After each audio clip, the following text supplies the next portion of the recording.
Formation autodiscipline, objectif 110%. Bienvenue dans le module numéro 2 de la formation. Déterminer ton niveau actuel d'autodiscipline. L'objectif de ce module, c'est de t'aider à définir ta situation actuelle en matière d'autodiscipline. Si tu n'es pas encore abonné, mets sur pause, abonne-toi tout de suite, comme ça tu vas pouvoir bénéficier de la suite de la formation. Pendant 10 semaines, chaque semaine, je vais publier un module qui va te parler d'un aspect de l'autodiscipline, avec ensuite à la clé une fiche d'activité à la fin de chaque vidéo qui va te permettre de mettre en pratique ce que tu as appris dans le module.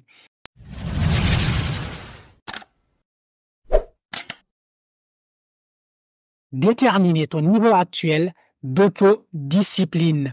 Où en es-tu en matière d'autodiscipline dans ta situation actuelle? Est-ce que dans ta vie quotidienne, tu arrives à tenir tes engagements envers toi-même?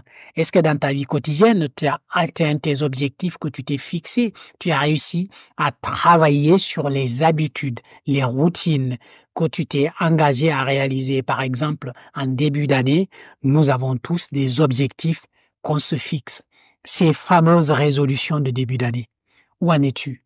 Où en es-tu? Est-ce que tu as pu travailler et maintenir le cap durant toute l'année? Si ce n'est pas le cas, tu manques d'autodiscipline et cette formation est faite pour toi. L'autodiscipline, c'est comme n'importe quel indicateur qui peut se représenter, qui peut se travailler et qui peut se mesurer. Si on ne mesure pas un indicateur, on ne peut pas l'améliorer. Ce n'est pas possible. Il faut connaître ton indicateur, il faut connaître ta thématique, le domaine de vie que tu souhaites travailler en matière d'autodiscipline. Tu mets en place un système de suivi efficace qui va te permettre de progresser à ton rythme.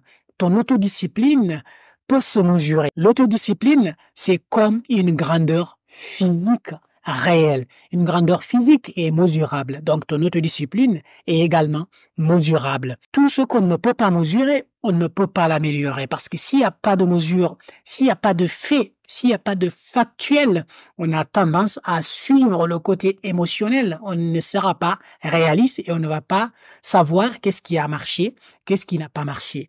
Mais quand on établit un indicateur d'autodiscipline que moi, j'ai décidé d'appeler l'indice d'autodiscipline. L'indice d'autodiscipline, c'est ton score en pourcentage qui détermine combien tu es autodiscipliné. C'est comme une grandeur physique. On la représente, on la mesure, on la suit dans le temps et on l'améliore. Ton autodiscipline, ou devrais-je dire, ton indice d'autodiscipline, ton IA tout simplement. On parle d'IA, d'intelligence artificielle à longueur de journée, et moi je parle d'IA, indice d'autodiscipline. Et c'est ça qui manque à la majeure partie d'entre nous. On pense qu'on va pouvoir réussir grâce à la motivation. Pour moi, c'est une erreur. La motivation permet de lancer, permet de démarrer.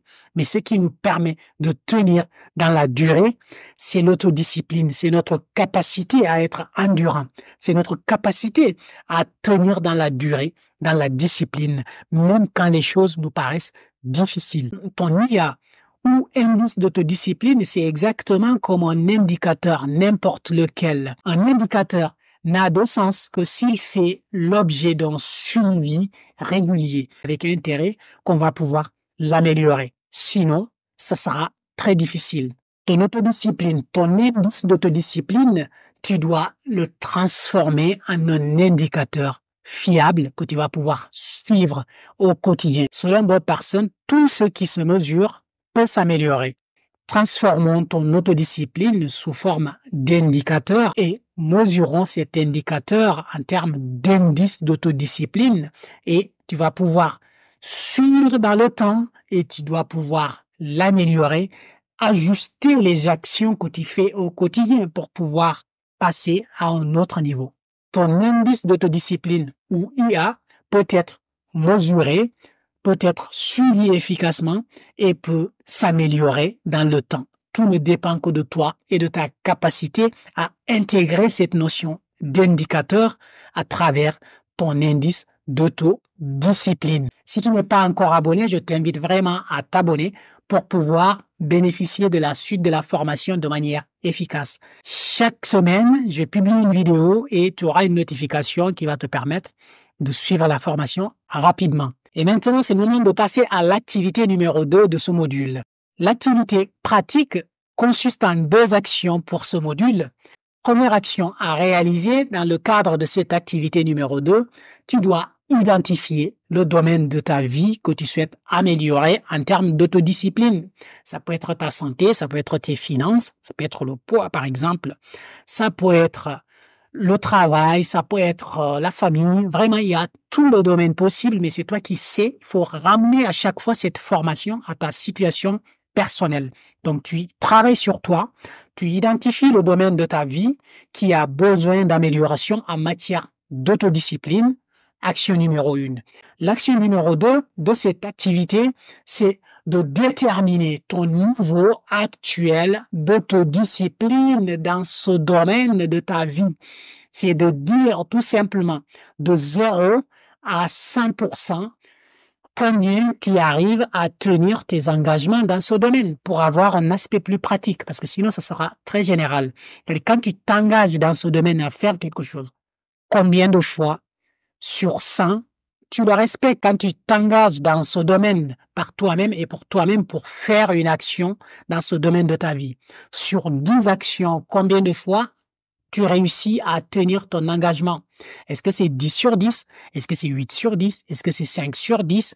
Et tu détermines ce ratio en termes de pourcentage. Et nous allons considérer que ton niveau actuel dans ce domaine en matière d'autodiscipline ou que ton indice d'autodiscipline, ton IA, égale ce pourcentage-là que tu auras défini pour démarrer. Et il faut bien le garder. C'est ce pourcentage, cet IA, cet indice d'autodiscipline, au départ, il faut bien le garder parce qu'à la fin, au 10e module, nous ferons une comparaison par rapport à ton niveau d'avancement, par rapport à ton niveau de progression que tu auras effectué au travers de la formation.